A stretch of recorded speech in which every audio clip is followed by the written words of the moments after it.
Shiko, se ndodhin gjëra që trajnimet bukura, fillon një program, edhe ti fillon një program trajnimi, mbase si ky joni, ose me dikë tjetër që si ka, por ke një grup edhe ti mëson për biznes edhe fillojnë edhe rritet, shitet e tua rriten, biznesi yt fillon edhe punon, edhe ç'a ndodh ti ikë nga grupi, del nga grupi, edhe përpiqesh ta bësh vetë.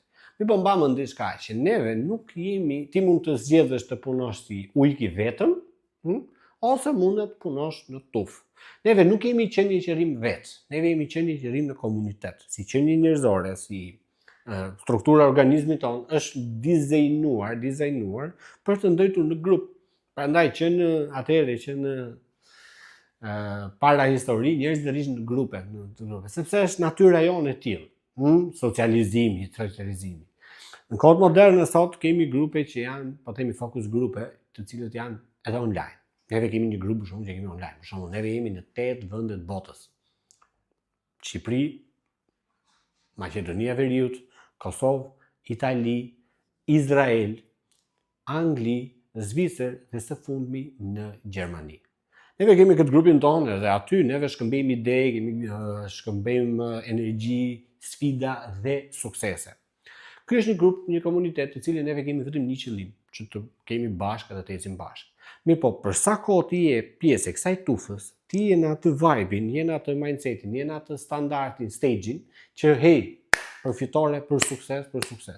Qëse ti del nga kjo, sa do njohuri që të kesh, po sa do studime që të bësh, në qoftë se ti nuk je në pjesë e një komuniteti, një grupi, ti tendenca jote energjisë do bie. Pse? Sepse nuk ke me kë angazhohesh, nuk ke me kë rri, me kë flet, me kë diskuton, me kë ndan sfidat dhe ndan sukseset. Ti mund ta ndash me ekipin tënd, me stafin tënd, me familjen tënde, me peersat e tu, por kjo nuk do të t'japi një rezultat. Pse s'do t'japi rezultat? Po s'do t'japi se s'të kuptojnë, sepse nuk janë në vibe-in tënd, nuk janë në stage-in tënd. Neve kemi shumë pronar biznesesh, të cilët mbas 6 muaj sukses me neve, bien, e thonë qiko, unë do t'a provoj vetë. Rinë 1 muaj, 2 muaj, kur shikojnë që shitjet e tyre bien, energjia e tyre bie, vinë prapë, edhe antarësohen prapë tek neve. Unë nuk po them hajde antarësohu tek mua patjetër, antarësohu tek kush grup që ti t'jesh rahat. Mbase ty të pëlqen mimika ime, mbase të pëlqen flokët e mia dhe ke dëshirë që të ndjekësh trajnimet e mia. Mbase unë nuk jam i duhuri për ty. Mbase toni i zërit, mbase mënyra se si artikuloj, mënyra se si flas, nuk është tipi jot, it's okay, s'ka problem fare. Gjej trajnerin tënd dhe grupin tënd. Këshilla ime për ty është gjej fokus grupin tënd i cili ty të jep energji, të mban gjallë, të mban energjin lart në mënyrë që mos të lërë të bjerë energjia. Nuk është çështje numrash, është çështje energjie. Nëse ti je në vibe-in, në state-in e energjisë, pra ke një grup që ty të jep energji, rri aty, nuk po them 1 herë, 2 herë, rri përjetësisht aty. Nëse se ti nuk e ke këtë grupin, vetë nuk ja del dot. Neve si natyrë njerëzore jemi si mbas mjedisit. Neve, trupi, forma, gjithë gjërat janë sipas mjedisit. Imagjino, po të jetosh në mal, ç'a temperamenti ke, ç'a stili ke, jetese ke, ç'a mendësie ke, po të jetosh në fushë, po të jetosh në det. Ç'a ndodhi? Njëti njeri është. Por fakti i mjedisit ty të ndikon në një mentalitet, në një gjendje vibe tjetër.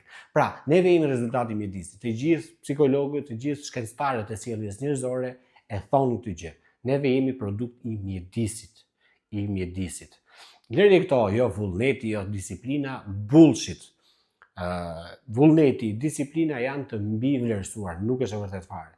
Unë them, më e rëndësishme nga gjitha është mjedisi ku ti jeton.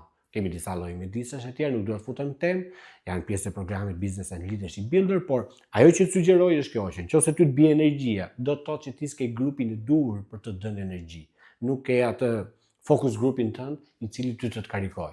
Nëse nuk është grupi jonë i mirë, shko gjej një grup tjetër, por këshilla ime është gjej grupin që ty t'jep energji, që t'jep grupi që të ecësh përpara, jo thjesht kështu, kaloj një kohë të mirë ose mund të kalosh kohë të mirë, por që të jetë në përputhje me objektivat e tua. Nëse objektivat e tua janë financiare, të duhet që të rrisësh një zero të biznesi yt, do që të kesh një biznes tëndin online, do të kesh një biznes fitimprurës, nëse je tek ai grupi që biznesi është jeta, edhe jo thjesht numra, janë ca numra aty hajt më, atëherë gjej një grup i cili të ndihmojë ty tek biznesi, pra një grup që të përputhet me objektivat e tua, me qëllimet e tua, me ambicet e tua personale.